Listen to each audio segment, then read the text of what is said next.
ప్రభు అయిన యేసుక్రీస్తు నామములో అందరికీ వందనాలు తెలియపరుస్తున్నాం.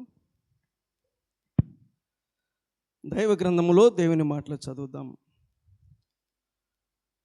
ఆది కాండం 50వ అధ్యాయం.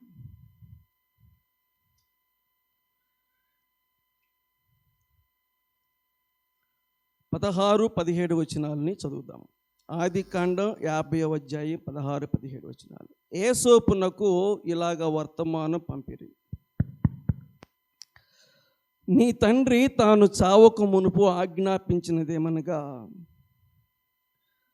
మీరు యోసేపుతో, నీ సహోదరులు నీకు కీడు చేసిరి గనుక దయచేసి వారి అపరాధమును వారి పాపమును క్షమించుమని అతనితో చెప్పుడు అనెను. కాబట్టి దయచేసి నీ తండ్రి దేవుని దాసుల అపరాధము క్షమించుమనిరి. వారు యోసేపుతో ఇలాగ మాట్లాడుచుండగా అతడు ఏడ్చెను అని బైబిల్లో మనం చూస్తున్నాం. పిల్లరా, ఎవరు మాట్లాడుతున్నారు యోసేపుతో? గుర్తుందా? పోయిన ఆదివారం కూడా చెప్పాను నేను. పోయిన ఆదివారం కూడా ఒక వ్యక్తి ఎక్కులు పెట్టి శోకండలు పెట్టి ఏడ్చాడు. ఎవరైనా ఏంటో మరి మీరు వాక్యాలు అంత తొందరగా మర్చిపోతారనుకోవట్లే నేను. యోధ తన తండ్రి చేతుల్లో చేయేసి ప్రమాణం చేసి వచ్చాడు. ఏమని? ఆ చిన్నవాడిని నాతో పంపించు, అతని కోసం నేనేమవుతాను, పూట పడతానని. తాను అనుకోలేదు, నేను యోసేపుని 20 వెండి నాణాలకి అమ్మివేస్తున్నాను కాబట్టి తిరిగి నా జీవితంలో నేను చేసిన అపరాధానికి శిక్ష భరించాల్సి వచ్చిందని అతడు ఏం చేయలేదు, అతడు అనుకోలేదు. పిల్లారా, కాబట్టి మనం ఏది చేస్తే దాన్ని మరలా మన జీవితంలోనికి ఖచ్చితంగా దేవుడు తీసుకొస్తాడని సంఘానికి సారికి హెచ్చరిక చేస్తూ ఉన్నాడు ప్రభు. మనం మంచి చేస్తే మంచే వచ్చింది, మనం చెడు చేస్తే చెడే వచ్చింది. మనం చేసే దాన్ని బట్టి మనకు వచ్చింది. యోసేపు విషయంలో యోధ ఏం చేశాడంటే చాలా బాధకరమైనటువంటి పని చేశాడు. దానికి తగినటువంటి పనిష్మెంటు అతడు పొందుతూ యోసేపు దగ్గరికి వచ్చి నిండా కన్నీళ్లు పెట్టుకొని, అయ్యా బెన్యామీన్ని పంపించేసేయి, అతని స్థానంలో నేనుంటాను, నువ్వు ఏ రకమైన శిక్ష చేసినా దానికి నేనే బాధ్యత వహిస్తానని చెప్పి యోధ మాట్లాడుతుంటే యోసేపుకి కన్నీళ్ళు ఆగలేదు. పిల్లరా, అదే కన్నీళ్ళు ఇక్కడ కూడా కొనసాగుతూ ఉన్నాయి అన్నమాట. అంటే ఆ 20 ఎండి నాణ్యాలు యూదా ఒక్కడే కాకోకుండా మిగతా వాళ్ళు కూడా ఏం చేశారు, పంచుకున్నారు. వాళ్ళు కూడా పంచుకున్నారు. ఎంతమంది పాపములో పాలు పొందితే అంతమందికి దేవుడు పనిష్మెంట్ని ఆయన ఇస్తాడు. పిల్లరా, యోధాకి ఇచ్చేది యోధాకి ఇచ్చాడు. అలాగే ఇప్పుడు ఆ మిగతా వాళ్ళందరూ కలిపి యోధాతో సహా కలిపి వాళ్ళు మాట్లాడుతూ ఉన్నారు. వాళ్ళు చేసింది ఎప్పుడు, వాళ్ళు మాట్లాడేది ఎప్పుడు, వాళ్ళు చేసి ఎన్ని సంవత్సరాలు అయింది, దానికి వాళ్ళు పశ్చాత్తాపడుతుంది ఎన్ని సంవత్సరాల తర్వాత. అంటే ఇన్ని సంవత్సరాలు వాళ్ళు పశ్చాత్తాపడలేదు కాబట్టి ఆ పాపం వారిలో ఏం చేస్తుంది, అది అలాగే కొనసాగుతూ ఉంది. పిల్లరా, ఆ పాపం వాళ్ళ పిల్లలు కూడా ఏమైంది, శాపంగా మారిపోయింది అని మనం గత వారంలో పాఠం నేర్చుకొని వచ్చాము. ఇప్పుడు ప్రస్తుతం వాళ్ళకి మరొక భయం పట్టుకుంది. అదేంటంటే, ఇంతకాలము నాన్న మొహం చూసి ఇతడు మనల్ని ఏమీ చేయలా, ఇప్పుడు నానేమయ్యాడు, చనిపోయాడు. ఇప్పుడు నాన్నగారు చనిపోయాడు కాబట్టి ఆ పాతదంతా తవ్వి మనల్ని తనకున్న అధికారాన్ని బట్టి మనల్ని ఇబ్బంది పెడతాడేమో అని వాళ్ళకి ఏం పట్టుకుంది. తప్పు చేసిన వాళ్ళకి ఎప్పుడైనా ఏం కలిగిద్ది, భయమే కలిగిద్ది. పిల్లలు, యోసేపు కాడికి వచ్చి ఇప్పటికి వాళ్ళు ఎన్ని సంవత్సరాలు అయిందంటే, ఎన్ని సంవత్సరాలు ఏంటది సుమారుగా మీరు చెప్పండి.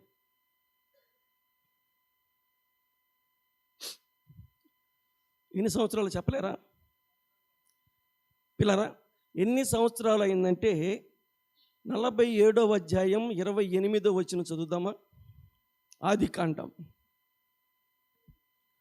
యాకోబు ఐగుప్తు 47వ అధ్యాయం 28-29 వచనాలు. యాకోబు ఐగుప్తు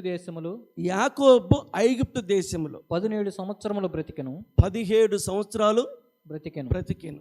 యాకోబు దినములు పిల్లరా, యాకోబు దినములు అనగా అనగా అతడు జీవించిన సంవత్సరములు 157 147 అంటే అంతకుముందు ఎన్ని సంవత్సరాలు? ఇక్కడికి వచ్చి 17 సంవత్సరాలు అయింది. అంటే అంతకుముందు 130 సంవత్సరాలు, ఇప్పుడు ఒక 17 సంవత్సరాలు, ఇప్పుడు 100. పిల్లరా, అక్కడ బైబిల్ గ్రంథంలో ఒక మాట అడిగాడు 47వ అధ్యాయంలోనే, ఆది కాండంలో చూడండి. ఫరో అడుగుతున్నాడు 7వ వచనంలో, 8 చదువు. మరియు 8 ఫరో నీవు జీవించిన సంవత్సరములు ఎన్నని యాకోబును అడిగాను. యాకోబు చదవండి. నేను యాత్ర చేసిన సంవత్సరములు 130, అది నేను జీవించిన సంవత్సరాలు కొంచెం. 130 సంవత్సరాలు. 130కి ఇప్పుడు ఎన్ని కలపాలి? 17 కలపాలి. ఎన్ని అయినాయి? అంటే ఇప్పుడు వీళ్ళు ఐగుప్తు దేశానికి వచ్చి ఎన్ని సంవత్సరాలు అయినాయి? 17 సంవత్సరాలు అయినాయి పిల్లారా. ఇంకా అప్పటికే చనిపోలేదు, ఇంకా ఆయన చనిపోవడానికి ఇంకో 2 అధ్యాయాలు కూడా ఉన్నాయి. 50వ అధ్యాయంలో వాళ్ళు అంటారు వచ్చి, నీ తండ్రి చనిపోక ముందు మాకు ఒక మాట చెప్పాడు, కాబట్టి మా అపరాధాలను ఏం చేయాలి? క్షమించమని వాళ్ళందరూ కలిసి ముక్కుమిడిగా వచ్చి వాళ్ళు చెప్పి యేసోపుకి ఆ విషయాన్ని తెలియపరుస్తుంటే, యేసోపు చేసిన పని ఏంటంటే అతడు ఏడుస్తున్నాడు పిల్లారా. ఆయనకి జరిగినటువంటి ఆ భయంకరమైన పరిస్థితిని బట్టి ఏడుపు రావాలా, కోపం రావాలా? ఒకవేళ యేసోపుని మినహాయించి మనందరం ఆడుంటే మనకేమొచ్చింది? చూసావా మా అమ్మాయిలు అలా చెబుతున్నారు, కోపం వచ్చిద్దంట. పిల్లరా, వస్తుంది కోపం, ఒక్కొక్కళ్ళకి విపరీతంగా వచ్చేస్తుంది. ఏమవుతుంది? కోపం అవుతుంది. నాకు వస్తుంది కోపం, నాకు వస్తుందంటే ఏం చేస్తావు? కోపం వచ్చి ఏం చేస్తావు? కోపం వచ్చి చెప్పు. అది పాపంగా మారిపోయింది తప్ప దానివల్ల మనకు వచ్చేది ఏమీ లేదు పిల్లారా. కొంచెం కోపతాపాలు తగ్గించండి, కొంచెం కోపతాపాలని ఆపండి. దానివల్ల ఎంత నష్టం దాగి ఉందో మనకది తెలియదు. తెలిసే రోజున వచ్చింది. ఆ రోజు కొంచెం నేను తగ్గితే బాగుండు, ఆ రోజు కొంచెం నేను ఓర్చుకుంటే బాగుండు, ఆ రోజు కొంచెం నేను కళ్ళు మూసుకుంటే బాగుండు, పక్కకి వెళితే బాగుండు అని తర్వాత పశ్చాత్తాపడే రోజులు వస్తాయి. ఎంత వచ్చినా చేతులు కాలిన తర్వాత ప్రయోజనం ఏమి ఉండదు పిల్లారా. యేసోపుకి వాళ్ళు చెప్పే మాటలకి కోపానికి బదులే వచ్చిందంటే ఏడుపు వచ్చిందంట పిల్లారా. వాళ్ళు చెప్పే మాటలకి కోపం రాకుండా ఉండదు. కాకపోతే ఏంటంటే నేను దేవుణ్ణి నమ్ముకున్నాను అనే ఒక మాట చెప్పాడు ఆయన. ఆయన ఏమన్నాడు తెలుసా? నేను దేవునికి భయపడేవాడిని అన్నాడు పిల్లారా. అంటే దేవుణ్ణి నేనేం చేశాను? నమ్ముకున్నాను. కాబట్టి కోపానికి బదులు తను ఏం చేస్తున్నాడు? కన్నీళ్లు కారుస్తూ ఉన్నాడు.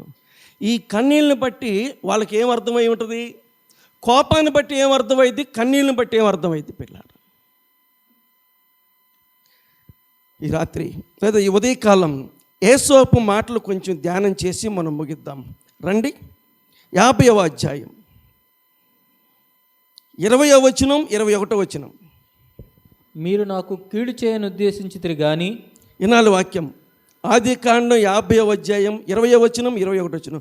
మీరు నాకు కీడు చేయను ఉద్దేశించితిరి గాని, నేటి దినము 21వ వచనం. కాబట్టి భయపడుకుడి. చూసారా, నాకు కీడు చేసిన మాట వాస్తవం, అది నాకు కూడా బాగా జ్ఞాపకం ఉంది. కాబట్టి మీరు భయపడాల్సిన పని లేనే లేదు. మీరు కీడు చేశారు కానీ నేను తిరిగి మీకు ఏం చేయను? కీడు చేయను. నేను మీరు నాకు కీడు చేసి నేను మీకు కీడు చేసి ఇప్పుడు దేవుణ్ణి నమ్ముకోవడంలో అర్థం లేదు.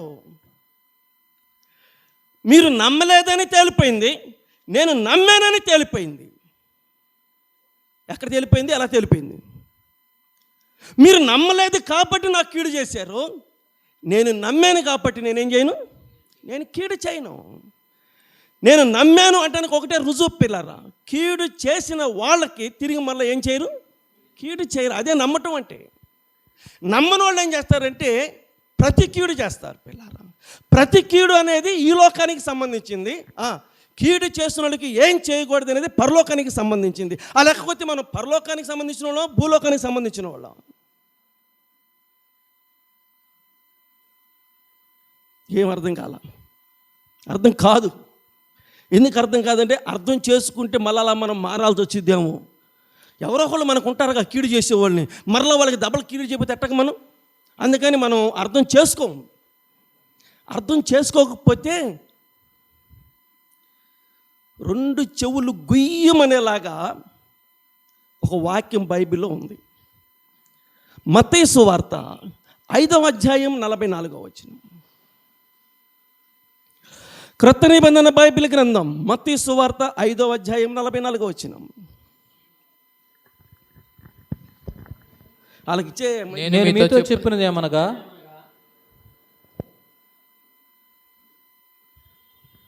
నేను మీతో చెప్పినది ఏమనగా అంటే మీరు ఏంటి మళ్ళీ చదువు. నేను మీతో చెప్పినది ఏమనగా అంటే ఇప్పుడు షాలేం మనందరూ చెప్తున్నాడు ఏనండి, నువ్వు చెప్పేది అలాగుంటుంది. మనం అర్థం చేసుకున్న మాటలు ఎలాగ ఉన్నాయంటే షాలేం మనకు చెప్పాడు, తిమోతి అన్న మనకు చెప్పాడు, జయరాజు మనకు చెప్పాడు, అట్లా ఉంటాయి అన్నమాట అర్థం చేసుకునేవన్నీ. పిల్లరా, అర్థం చేసుకోవాల్సింది ఏంటంటే నేను మీతో చెప్పినది ఏమనగంటే దేవుడు ఆయన బిడ్డలతో చెప్తున్నాడు. మనం ఆయన బిడ్డలని చెప్పుకుంటాం కదా. అంటే నేను మీతో చెప్పినది ఏమనగా, మీరు పరలోకమందున్న మీ తండ్రికి కుమారులై ఉండునట్లు, మీరు పరలోకమందున్న మీ తండ్రికి కుమారులై ఉండునట్లు అన్నాడు. ఆగుతాం ఒకసారి. ఇప్పుడు మనం దేవునికి కుమారులం అయ్యామా అవలేదా? అనుమానం తెలుసుకుందాం. ఇప్పుడు ఆరాధన చేసిన వాళ్ళు అడుగుతున్నాను, ఇప్పుడు మనం దేవునికి కుమారులం అయ్యామా అవలేదా? కొంచెం గట్టిగా చెప్పండి, అయ్యామో లేదు.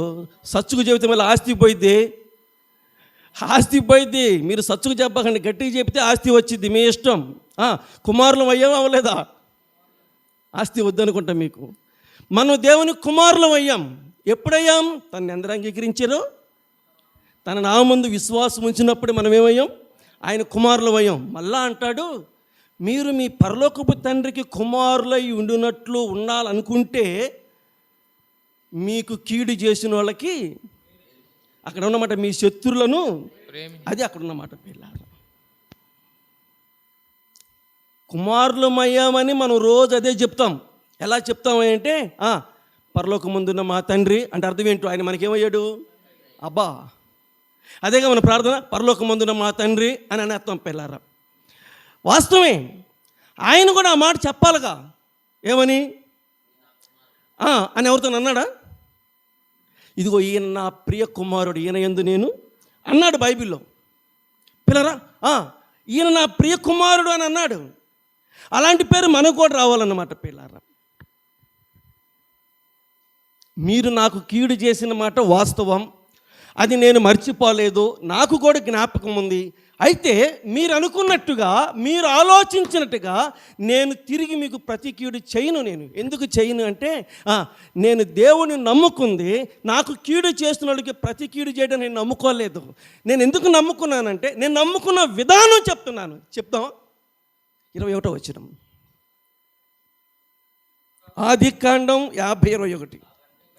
కాబట్టి భయపడకుడి, నేను మిమ్మును మీ పిల్లలను పోషించేదనని ఎంత మాట చెప్పాడు అని అంటే, మీరు భయపడొద్దు అన్నాడు పిల్లరా. అంతటితో ఆగిపోకుండా, నేను అనగా యేసోపనబడిన నేను, దేవుణ్ణి నమ్మిన నేను ఏం చేస్తానంటే, మిమ్మును, ఆ మాట చూడండి, మిమ్మును మీ పిల్లలను నేను పోషిస్తా.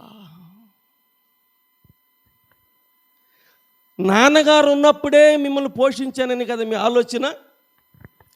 ఇప్పుడు నాన్నగారు లేకపోయేలాకే మీరు భయం పడిపోయింది. నేను చెప్తున్నాను కదా, నాన్న ఉన్నా నాన్న లేకపోయినా, ఇటు చూడండి, నాకెళ్ళే నాకు ఈ నాన్న ముఖ్యం కాదు. ఏ నాన్న ముఖ్యం? బాగా చెప్పారు. ఏ నాన్న ముఖ్యం? నాకు ఆ నాన్న ముఖ్యం. నాకు ఈ నాన్న ముఖ్యం కాదు. ఈ నాన్న ద్వారా ఈ లోకానికి వచ్చానులే, కానీ బతికినంత కూడా ఆ నాన్న ద్వారా నేను బతుకుతున్నాను. కాబట్టి నాకు ఈ నాన్న ముఖ్యం కాదు, ఆ నాన్న ముఖ్యం. నేను మిమ్మల్ని ఏం చేస్తాను? పోషిస్తాను.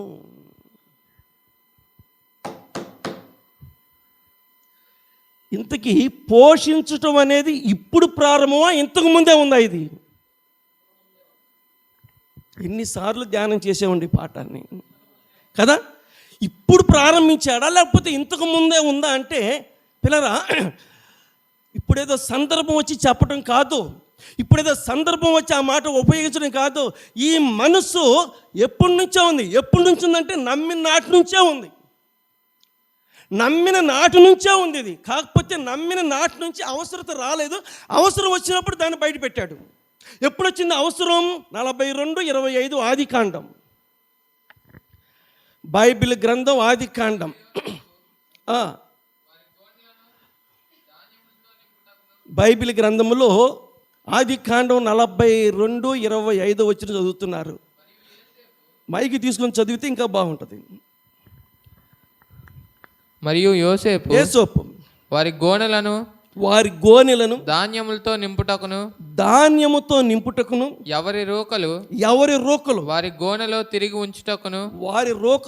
ఉంచుటకును ప్రయాణము కొరకు భోజన పదార్థములు వారికి భోజన పదార్థాలు అంట పిల్లారా. ఎవరు తినడానికి భోజన పదార్థాలు? వీళ్ళే, వాళ్ళ అన్నలు తినటానికి. ఈ 10 మంది అన్నలు తినటానికి దారి మధ్యలో వాళ్ళకి భోజన పదార్థాలని యోసేపు ఏర్పాటు చేశాడు. ఆరోగ్యశ్రీ మీద ఆపరేషన్ చేయించుకునే వాళ్ళకి ఏమేమి ఇస్తారు? ఆడు చూడు, అన్ని వదిలిపెట్టేసి భోజనం అంటున్నాడు. ఆపరేషన్లు, ట్యాబ్లెట్లు, ముందులు ఇవ్వరా బాయ్? అవి కూడా ఇస్తారా? లాస్ట్ది ఏంటి? భోజనం. డబ్బులు కూడా ఇస్తారా? ఏమో భోజనం మాత్రం ఖాయం. ఏమా మౌనిక, భోజనం పెడతారా లేదా? ఎయిమ్స్లో అండి, ఎక్కడైనా పెడతారు. ఆరోగ్యశ్రీ మీద ఆపరేషన్ జరిగిన వాళ్ళకి లాస్ట్కి వచ్చింది ఏంటంటే ఒక భోజనం పొట్లం ఖచ్చితంగా వచ్చింది పిల్లారా. ఈ భోజనం పొట్లం ఇప్పుడు వరలక్ష్మి గారు గోడకి తన్ని పెడితే నిద్ర రాజ్యం వచ్చింది.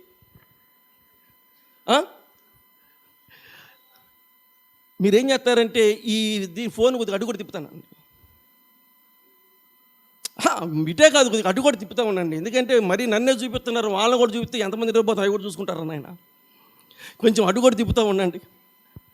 ఏనండి జాగ్రత్తగా పిల్లరా.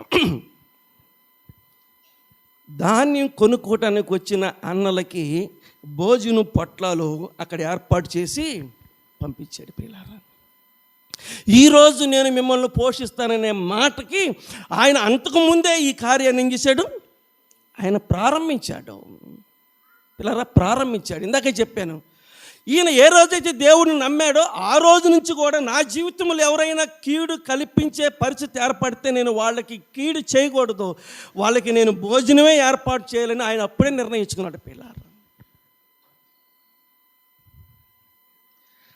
ఒక మాట అడుగుతాను, సంఘస్థులు సమాధానం చెప్పాలి, మీ అనుభవం రావాలి. బైబిల్లో దేవుణ్ణి నమ్ముకుంటే కీడు చేస్తారా మేలు చేస్తారా? అంటే నమ్ముకున్నందుకు లోకం మనకేం చేసిద్ది? అది లోకం మనకి కీడు చేసిద్ది. మనం ప్రభువుని నమ్ముకున్నందుకు సాతాను ఎవరో ఒకళ్ళ ద్వారా మనకి కీడుని కల్పిస్తాడు. పిల్లలు, మనం ప్రభువుని నమ్ముకున్నందుకు మనకి లోకం ఇచ్చేటువంటి బహుమానం ఏంటంటే మనకు కీడే. బైబిల్ అంతా చదువుకోండి, లేకపోతే మీ పిల్లల చేత చదివించుకోండి, లేకపోతే క్రమముగా మందిరానికి వచ్చి వినండి. ఏ భక్తుడికైనా సరే దేవుణ్ణి నమ్ముకున్నందుకు కీడే తప్ప మేలు మాత్రం లేదు పిల్లలు.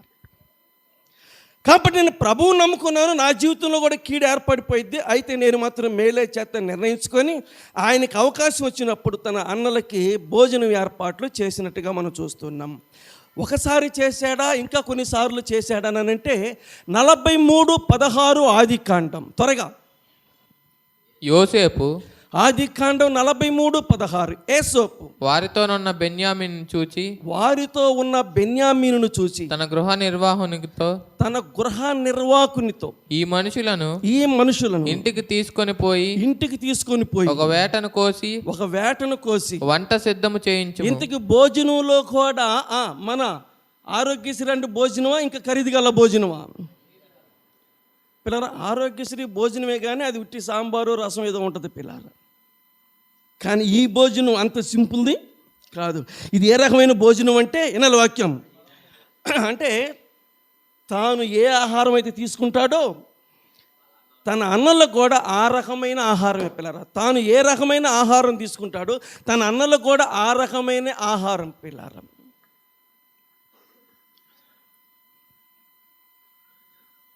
ఒక్కొక్కసారి ఒక్కొక్కరు మాట్లాడతారు, ఏదో పెట్టేములు అనిపించి కొంచెం పెట్టేసి ఏంది ఇలాంటిది పెట్టావంటే ఇదే నీకు ఇదే నీకు ఎక్కువ. అసలు ఇది కూడా పెట్టకూడదు నీకు, నిజంగా నువ్వు నాకు చేసిన దానికి నీకు ఇది కూడా పెట్టకూడదు అన్నటువంటిది మనకు వచ్చింది పిల్లారం. ఈయన ఏం చేస్తున్నాడంటే తాను ఏ రకమైనటువంటి భోజనం చేస్తున్నాడో తన అన్నలకు కూడా అంత ఖరీదు గల భోజనం ఏర్పాటు చేశాడు. ఒక మాట చెప్పాడు, నాతో కలిసి వీళ్ళు ఏం చేస్తారు, భోజనం చేస్తారు. నాతో కలిసి భోజనం చేస్తారు, నాకు వేరుగా వాళ్ళకి వేరుగా కాదు, నాతో కలిసి వాళ్ళు ఏం చేస్తారు, భోజనం చేస్తారు. నేనంటాను, నువ్వు ఐగుప్తు దేశానికి రాజు కదా, నువ్వు చేసే భోజనం, నువ్వు కూర్చునే ప్లేసు, నువ్వు తీసుకునే ప్లేట్లు అవన్నీ వేరుగా ఉంటాయి కదా. అలాగకపోతే సొలొమోను తీసుకొని తినే ప్రతి ప్లేటు, తాగే ప్రతి గ్లాస్ ఎలాంటివి, బంగారమే కదా. ఆయన భోజనం చేసే ప్లేటు బంగారం, ఆయన తాగే గ్లాసు బంగారం, ఆయన కూర్చునే కుర్చీ బంగారం. ఆ లెక్కకొస్తే ఇప్పుడు యేసోపుతో పాటు ఈ 10 మంది కూడా సమానమని అడుగుతున్నాను. సమానమే.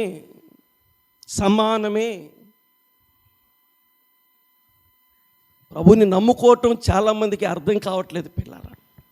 ప్రభువు నమ్ముకోవటం చాలామందికి అర్థం కావట్లేదు. అర్థం చేసుకుంటే అంతకంటే మించిన ధన్యత ఇంకొకటి లేనే లేదు. ఈరోజు భోజనం గురించి కాదు, ఈ భోజనం ఏర్పాట్లు ఇంతకు ముందే ఏర్పాటు చేశాడు పిల్లరా. వాళ్ళ నాన్న మొహం చూడకోకుండా వీళ్ళకి ఏం ఏర్పాటు చేశాడు, భోజనం ఏర్పాటు చేశాడు. ఇంకా భోజనంలో ఏమైనా కొంచెం మార్పులు చేర్పులు చేస్తారేమో అని ఉద్దేశం కలిగి 43, 31, 32 వచనాలు. అప్పుడు అతను ముఖము కడుక్కొని చదువుమా. వెలుపలికి వచ్చి తన్ను తాను అణుచుకొని భోజనము వడ్డించుడని చెప్పాను. అతనికి వారికిని అతనితో భోజనము చేయుచున్న ఐగుప్తీయులకును వేరువేరుగా వడ్డించిరి. చదువు. ఐగుప్తీయులు హెబ్రీలతో కలిసి భోజనము చేయరు, అది ఐగుప్తీయులకు హేయము. జ్యేష్ఠుడు మొదలుకొని కనిష్ఠుడు వరకు వారు అతని ఎదుట తమ ఈడు చొప్పున కూర్చుండిరి. ఎవరు ఎదుట? యేసోబు ఎదుట కూర్చొని భోజనం చేస్తూ ఉన్నారంట. ఇంతకీ అన్ని దగ్గరుండి చూసుకున్నాడా, లేకపోతే అప్పచెప్పేసి పక్కకి వెళ్ళిపోయాడా? ఎందుకు దగ్గరుండాలి? ఎందుకు దగ్గర అడుగుతున్నాను. ఏమో ఇప్పుడు నాకు సమాధానం చెప్పాలి, ఎందుకు దగ్గర ఉండాలో. అరే సందీప్, ఇప్పుడు సేమియా 1 గంట వేసారా 2 గంటలు వేసారా? వీడికి మాటలు ఏమి రావట్లా. అసలు సేమియా తినావా లేదా? వీడు సేమియా పెట్టలేదంటమ్మా. మా ఇరుమ్మ గారు, ఏంటి మీరు సేమియా పెట్టలేదు నీకు? ప్రవీణ్, నీకు సేమియా వేసారా లేదా? నీకు ఆ డౌట్గా ఉందా? కావాలని చెప్పి సేమియా కేసర్ని నేను రెట్టింపజేశాను. మనోళ్ళు ఏదో కొంచెం అటు ముట్టిస్తుంటే మీరు శంసేనండి ఏమని చెప్పి వాళ్ళ వెనకాల పడి శంసేనంటే వేయించాను గంటేనండా. పిల్లరా, మరి ఎంతమంది తిన్నారో నాకైతే తెలియదు, నేను దాన్ని ప్రత్యేకం పెట్టుకున్నాను. నెక్స్ట్ ఈసారి సేమియానా లేకపోతే అలవానా ఏదైనా పెట్టుకుందాం చెప్పండి. పిల్లరా, ఎందుకు దగ్గరున్నాడు అంటే వడ్డించే విషయంలో వీళ్ళు కనానీలని, వీళ్ళు హెబ్రీలని, ఈ ఐగుప్తులు ఏమన్నా తినే కాడ కొంచెం తక్కువ చేస్తారేమని చెప్పి పిల్లరా వారితో కలిసి ఆయన స్వయంగా దగ్గరుండి ఏం చేశాడు, భోజన ఏర్పాట్లు చేశాడు. పిల్లరా వాళ్ళతో కలిసి భోజనం చేశాడు. ఇక్కడ నేను వేరు మీరు వేరు అనుకోండి, ఏం చేశాడు, కలిసి భోజనం అని చేశాడు. పిల్లరా నిజంగా వాళ్ళు కీడు చేశారని ఈయన కూడా కీడు చేయాలనుకుంటే అన్నం పెట్టి పక్కకి వెళ్ళిపోయేవాడు, కానీ అలా చేయలేదు. వినండి వాక్యం, మీరు నాకు కీడు చేసిన మాట వాస్తవమే, కానీ నేను మీకేం చేయను, కీడు చేయను. మరి నేనేం చేస్తానంటే నేను భోజనం పెడతా. ఎవరికి భోజనం? ఒక మాట చెప్పండి మీరు అందరూ ధైర్యంగా, ఎవరికి భోజనం? ఏమో ఇటు పక్క ఇద్దరే మాట, మా తల్లులు ఏంటో ఒక్కసారి భీష్మించుకుని కూర్చున్నారు. ఎవరికి భోజనం? మా వల్ల కాదన్నా, మేము చేయలేము ఆ పని. మీ ఇష్టం, మీ వల్ల కాకపోతే మీరు పరలోకానికి వెళ్ళలేరు, అంతే. నేను చెప్పగలిగింది ఏమీ లేదు. నేను చెప్పట్లేదు ఆ మాట పిల్లలు. మీ పరలోకపు తండ్రి మీరు కుమారులు కుమార్తెలు కావాలి అంటే కీడు చేసిన వాళ్ళకి ఏం పెట్టాలి, మీరు భోజనం పెట్టాలి, అంతే. కీడు చేసిన వాళ్ళకి భోజనం ఎలా పెడతావు అంటే, ఎలా పెట్టేది ఏముంది, పొయ్యి మీద కొండ పెట్టేసేసి శుభ్రంగా వండి క్యారేజ్ కట్టి తీసుకెళ్ళి ఇచ్చే, అంతే అయిపోయింది పిల్లలు. ఎలా పెట్టేది ఏంటి, ఇది పెద్ద కష్టంలాగా.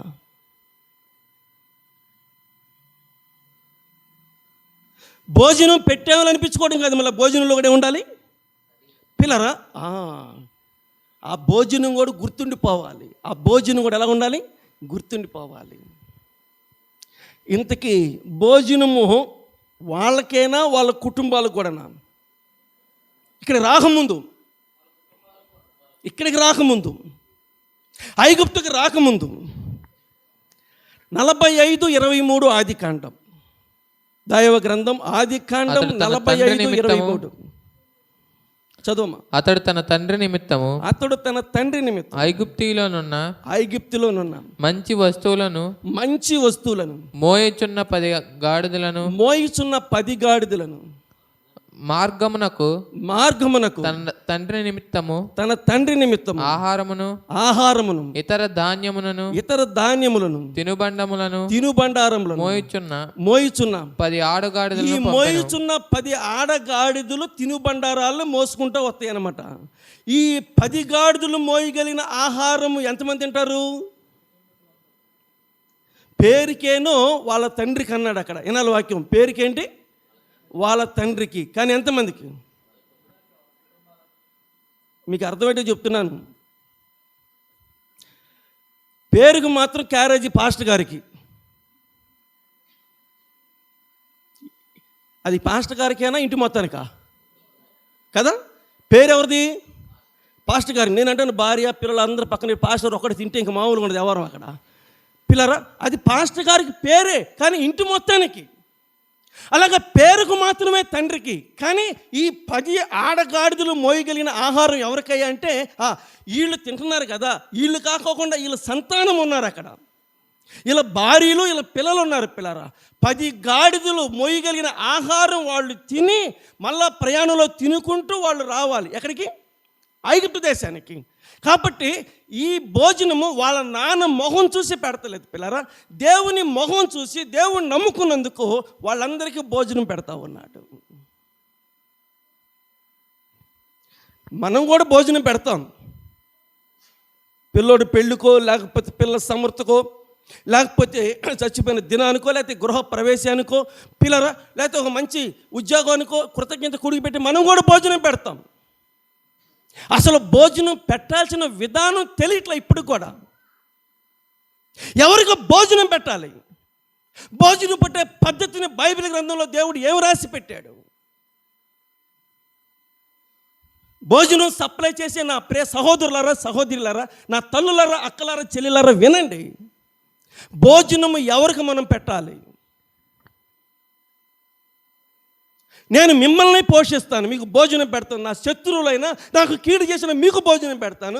అదే సమయంలో మీ పిల్లలకు కూడా నేను భోజనం పెడతానని మీరు కానాను దేశంలో ఉన్న గాడిదల మీద ఆహారం పంపించాను మీకు. నేను ఇప్పుడు కూడా మీకు భోజనం పెడతాను. ఎలా పెడతాను అంటే బైబిల్ గ్రంథంలో 47:12 వదిలేమా, ముగిచేద్దాం 47:12. మరియు యోసేపు చదవండి, ఆదికాండము 47:12 చదవండి. మరియు యోసేపు తన తండ్రిని తన సహోదరులను తన తండ్రి కుటుంబపు వారందరినీ వారి వారి పిల్లల లెక్క చొప్పున వారికి ఆహారం ఇచ్చి సంరక్షించాడు. ఏం చేశాడు? సంరక్షించాడు. మీకు చేతులెత్తి వందనాలు చెప్తున్నాను. అప్పటికి వాళ్ళ నాన్న బతికున్నాడా చనిపోయాడంటే? బతికే ఉన్నాడు పిల్లారా. వాళ్ళకి కేటాయింపు. ఏం కేటాయింపు? ఎంతమంది వచ్చారు? పిల్లలు ఎంతమంది ఉన్నారు? పెద్దోళ్ళు ఎంతమంది ఉన్నారు? వీళ్ళ మొత్తానికి రోజుకి ఎంత అయింది, వీళ్ళ మొత్తానికి వారానికి ఎంత అయింది, వీళ్ళ మొత్తానికి నెలకి ఎంత అయింది, వీళ్ళు తినే దాన్ని వాళ్ళకి కేటాయించేశాడు. లెక్క చొప్పున యేసోపు యొక్క కుటుంబ సభ్యులందరికీ లెక్క చొప్పున ఏం పెడుతున్నాడు? భోజనం ఏర్పాటు చేస్తున్నాడు పిల్లలు.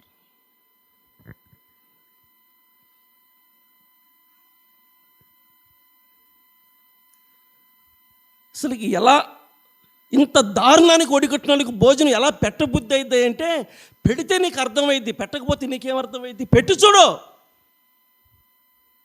పెట్టి చూడు, దేవుడు నీకు అర్థమవుతాడు, దేవుడు నీకు అర్థమవుతాడు. ఆరాధన చేస్తున్నాం కానీ దేవుడు మనకు అర్థం కాల, ఎప్పటికీ కూడా దేవుడు మనకు అర్థం కాల. రుచి చూచి ఎరిగి తిని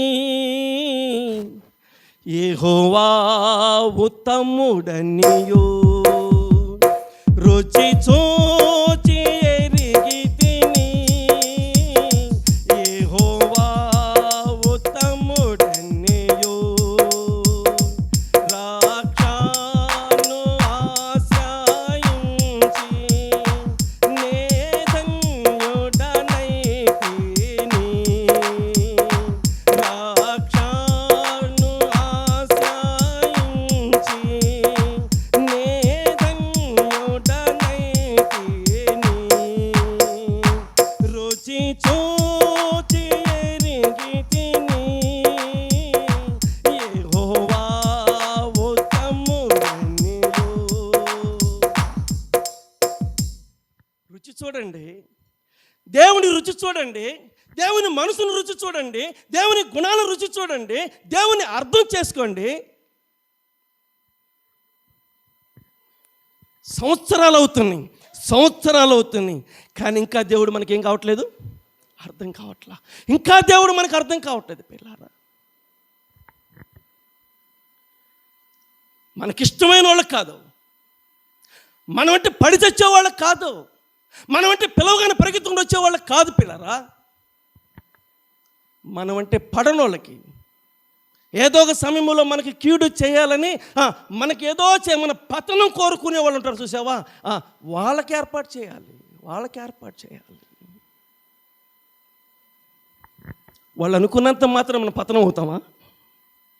వాళ్ళు అనంత మాత్రాన మనం చచ్చిపోతామా? పిల్లరా అర్థం చేసుకోండి. అలాంటి వాళ్ళకే ఏర్పాటు చేయాలి. వాళ్ళు కీడు చేస్తారు, మనం ఏం చేయాలి? భోజనం పెట్టాలి పిల్లరా. ఇంతకీ యేసోపు తన అన్నలకి ఎప్పటి వరకు పెడతాడు భోజనం అంటే, ఆయన ఉన్నంత వరకు. ఇలా చెప్పనా, ఆశ్చర్యకరమైన విషయం ఒకటి ఉంది. 47వ అధ్యాయం ఆదికాండం 47వ అధ్యాయం 27వ వచనం చదువుదాం. ఇశ్రాయేలు ఐగుప్తు దేశమందలి గోషేను ప్రదేశంలో నివసించిరి. అందులో వారు ఆస్తి సంపాదించుకొని సంతానాభివృద్ధి పొంది మిగుల విస్తరించిరి. ఈ మాట అర్థం కావట్లేదు పిల్లరా. బైబిల్లో ఉన్న మాట అర్థం కాకపోతే ఇంకేం చేయను. ఈ అన్నలు ఐగుప్తులో ఉండి ఏం సంపాదించారు? వీళ్ళ ఆస్తి సంపాదించిన కారణం ఎవరు? యేసోపు లేకపోతే వీళ్ళకి ఏమీ లేదు. వినండి, వాళ్ళని బట్టి యేసోపు బతుకుతున్నాడా, యేసోపుని బట్టి వాళ్ళు బతుకుతున్నారా? బుర్ర బద్దలవుతుందండి వాక్యం ఉంటే. అర్థం కాని వాళ్ళకి నిద్ర వచ్చిద్ది, అపార్థం చేసిన వాళ్ళకి కోపం వచ్చిద్ది. అన్ని రకాల వాళ్ళు ఉన్నారు, ఏం చేద్దాం? వాళ్ళు ఐగుప్తులోకి వచ్చి ఐగుప్తులో ఉంటూ ఏం సంపాదించుకుంటారు? ఆస్తి సంపాదించుకుంటారు. నేనంటే ఆస్తి సంపాదించుకునే మార్గం కూడా ఎవరు చూపించారు? యేసోపు చూపించాడు. వాళ్ళు ఆస్తి సంపాదించుకునే మార్గం యేసోపు చూపించాడు పిల్లరా. యేసోపు లేకపోతే పుట్టగతులు వాళ్ళకి లేవు. వాళ్ళని బట్టి యేసోపు పుట్టగతులు కాదు, యేసోపుని బట్టి వాళ్ళకి పుట్టగతులు పిల్లరా. వాళ్ళు ఆస్తి సంపాదించుకుంటున్నారు.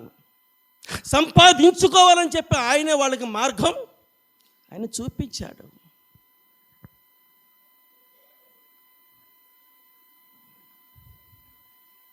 ఎక్కడి నుంచో వచ్చి ఐగుప్తు దేశంలో ఆస్తి సంపాదించుకుంటే ఊరుకుంటుంది ఐగుప్తు దేశ ప్రజలు.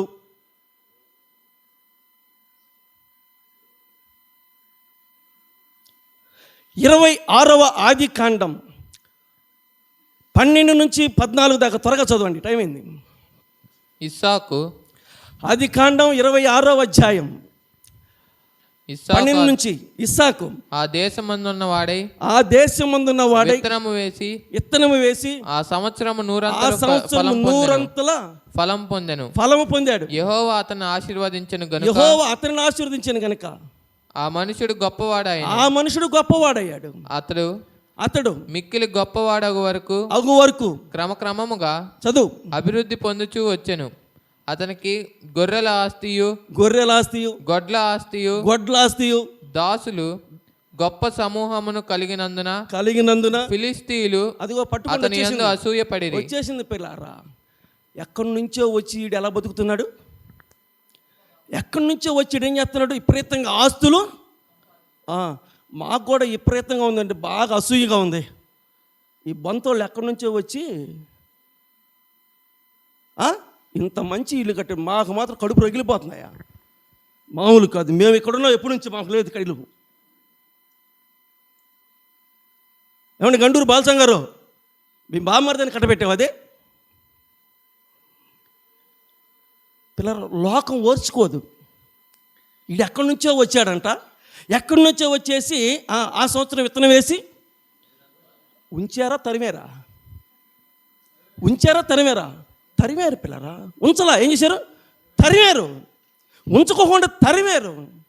నేనంటాను, ఇక్కడ ఐగుప్తులో యేసోపరంలో తరిమారా ఉంచారా? ఎందుకు ఉంచారంటే యేసోపును బట్టి వాళ్ళు ఉంచారు. యేసోపు లేకపోతే వాళ్ళకి ఆ పరిస్థితి ఉండదు పిల్లారా.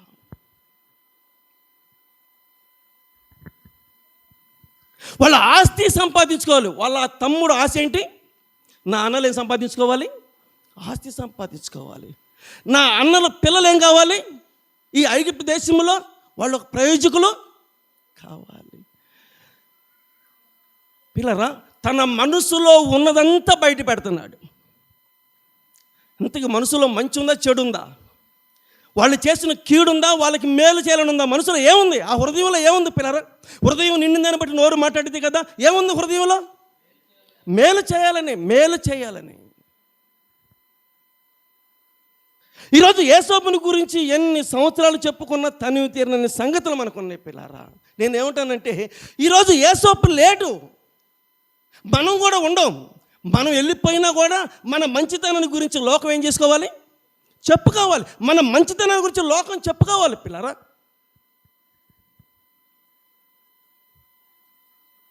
అలా ఎవరో కార్డు ఇచ్చారు. వాళ్ళ నాన్న చనిపోయాడు, దినవంట. దినానికి కార్డు ఇచ్చారు. ఆ దినానికి కార్డు మీద ఒక ముద్ర వేశారు. మీరు చెప్పాలి ఇప్పుడు ఆ ముద్ర ఏంటో.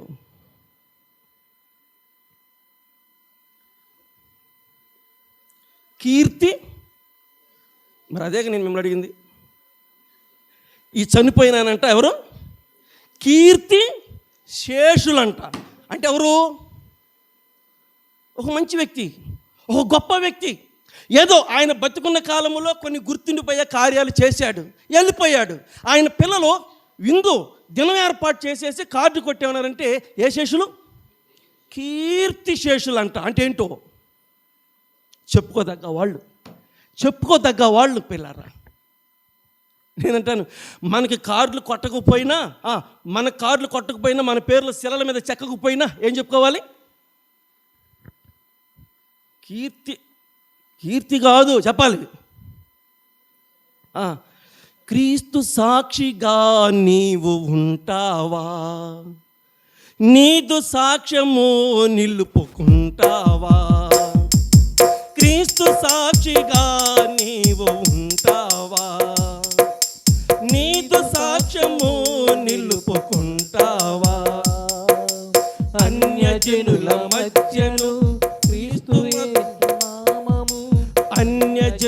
మధ్యను క్రీస్తు మధుర నామము నీ వలన దూషింపబడుచున్నదా? నీ క్రియల వలన అవమానం పొందుచున్నదా? నీ వలన దూషింపబడుచున్నదా? నీ క్రియల వలన అవమానం పొందుచున్నదా? క్రీస్తు సాక్షిగా నీవు ఉంటావా?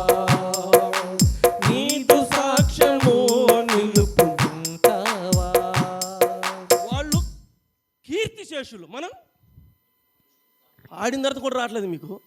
క్రీస్తు సాక్షులం. పిల్లారా, ప్రభువు నమ్ముకోవటంలో ఉన్న గొప్పతనం సంవత్సరం అంత అనుభవంలోనికి రావాలి. అలాంటి అనుభవం లేకుండా ఏదో లోకంలో ఉన్న అనుభవాలు మనకెందుకండి? లోకము దాని ఆశ హృదయమైంది గతించిపోయింది. గతించిపోయే లోకంతో మనకెందుకు? నిలిచి ఉండే మనము మన దేవుని రాజ్యం. పిల్లారా రండి, కీడు చేసిన వాళ్ళకి ఏం చేద్దాం? భోజనం ఏర్పాటు చేద్దాం. వాళ్ళు ఐగుప్తు దేశములో ఏం సంపాదించారు? ఆస్తి సంపాదించుకున్నారంట. నిజంగా ఈ రకమైనటువంటి సంఘటనని బైబిల్ గ్రంథంలో పిల్లరా, రాజుల 2వ గ్రంథం 6వ అధ్యాయం 20 నుంచి 24 దాకా చదువుదాం.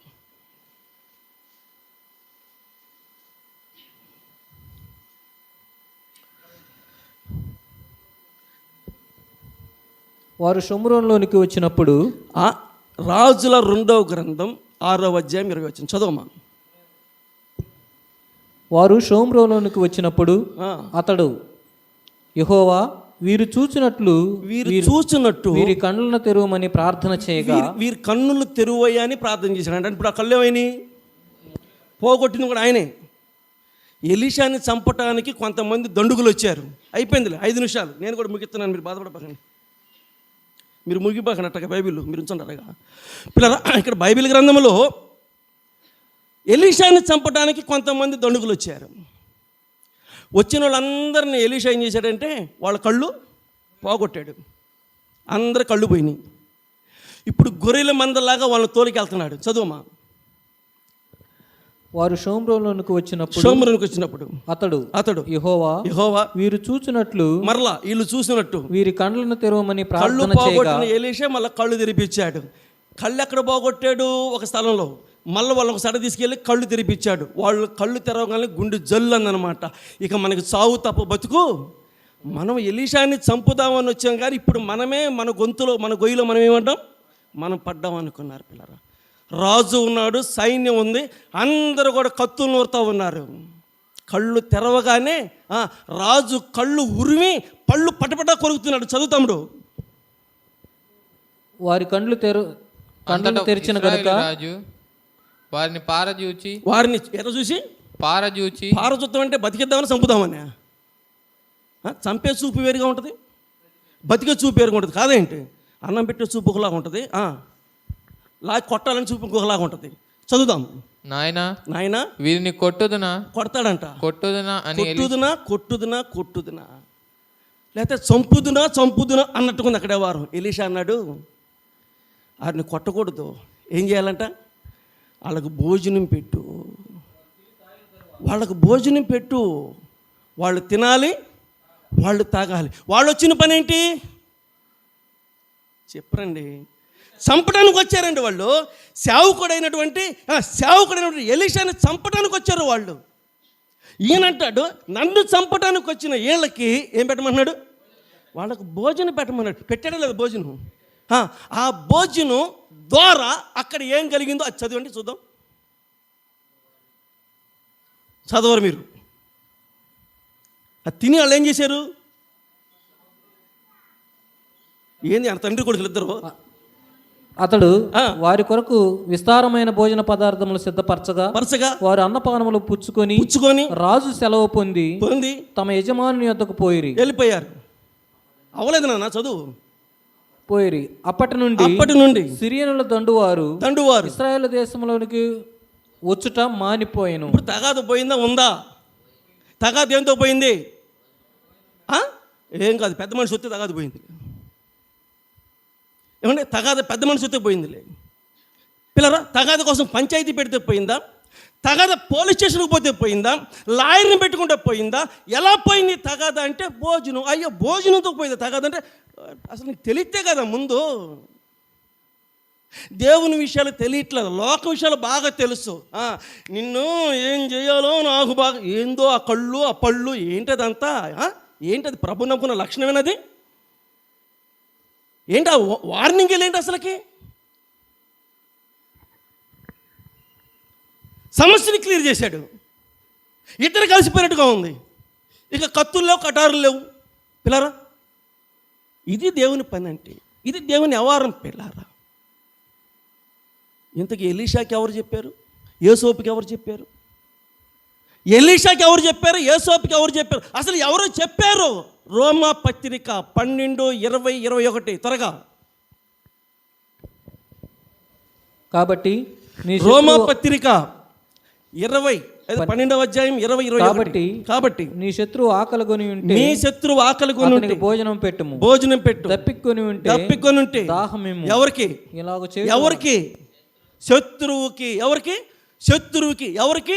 తిట్టినోళ్ళకి. ఎవరికి? కొట్టినోళ్ళకి. ఎవరికి? కేసు పెట్టినోళ్ళకి. ఎవరికి? ఎవరికండి? ఈ మాట ఎవరు చెప్పారంటే యేసు ప్రభు చెప్పాడు. ఎవరికి చెప్పాడంటే మనకు చెప్పాడు. మనకు చెప్పింది మనం చేయట్లేదు, వాళ్ళకి చెప్పకపోయినా వాళ్ళు చేశారు. ఎవరు? యోసేపు చేశాడు, ఎలీషా చేశాడు. మనకు చెప్పాడు, మనం చేయలేకపోతున్నాం. చెప్పాలి. అందుకే మనకు ఊరంతా, ఇక నేను చెప్పను, అందుకే మనకు ఊరంతా మిత్రులా శత్రులా? చెప్పరండి, మిత్రులా శత్రులా? సిగ్గు లేదు ఆ మాట చెప్పడానికి. ఆ మాట చెప్పడానికి సిగ్గు లేదు. ఊరంతా శత్రువులేండి అసలుకి. ఊరంతా ఎవరు ఉండాలి? ఊరంతా మిత్రులు ఉండాలి. ఎవరు ఉండకూడదు? శత్రువులు ఉండకూడదు. శత్రువు ఉన్నవాడు నువ్వు దేవుడిని బిడ్డ పెట్టవుతావు. దేవుడి బిడ్డ ఎవరు? దేవుడి బిడ్డ అనేవాడు ఎవరంటే ఊరు మొత్తం ఎవరు ఉండాలి? మిత్రులు ఉండాలి. మిత్రులు ఉండాలి, అంతే పిల్ల. చేసుకో. ఏం చేసుకోవాలి? నీ సత్ప్రవర్తన ద్వారా ఒకని ప్రవర్తన యెహోవా దృష్టికి ప్రీతికరమైతే వాడిని శత్రువుని సహితం మిత్రునిగా చేస్తాడు. నీ వల్ల కావట్లేదా? దేవునికి అప్పచెప్పి తీసుకెళ్ళి దేవుణ్ణి చేస్తాడు మిత్రుని. పిల్లారా, నేనంటే ఎంతమంది శత్రువుని పెట్టుకుని పోతావు నువ్వు వాడికి? ఆడికి ఆషామాషకుందండి పరలోకం అంటే. ఎంతమంది శత్రువులతో పెట్టుకొని నువ్వు పరలోకానికి పోతావు? నువ్వు పరలోకానికి పోవాలంటే ఎలాగెళ్ళాలి పిల్లారా? నీ వెనకాల ఇంక అనేక మంది రావాలి. నీ వెనకాల ఇంక అనేక మంది రావాలి. అలాగ సమాధానకరంగా పరలోకానికి మనం వెళ్ళాలి. ఇక్కడుండేది కొద్ది కాలమే, అక్కడుండేది ఎక్కువ కాలం. ఒకవేళ అక్కడికి వెళ్ళకపోతే ఎడకపోతావు అంటే నరకానికి వెళ్తావు, అగ్నిగుండానికి వెళ్ళిపోతావు. నమ్ముకుంది అగ్నిగుండం పోవడానికి కాదు, పరలోకానికి వెళ్తానికి. నమ్ముకుంది పరలోకానికి వెళ్తానికి. ప్రభు వైపు చూద్దాం, దేవుని వైపు చూద్దాం, దేవుని పద్ధతిని మనం పాటిద్దాం. లోకం ఎన్ననుకుంటే మనకెందుకు, ఎవరు ఎన్ననుకుంటే మనకెందుకు పిల్లరా? మనకు దేవుని రాజ్యం కావాలంటే దేవుని వైపు చూద్దాం. మరలా చెప్తున్నా, సులువుగా చిక్కులు పెట్టే పాపం వైపు చూడబాకండి. విలువైన దేవుని రాజ్యానికి దూరం కాబాకండి. అక్కడికి పోయిన తర్వాత అనవసరంగా నేను ఇలా చేసుకుని చెప్పి రేపు పొద్దున నెత్తి నోరు కొట్టుకున్న ప్రయోజనం ఉండదు.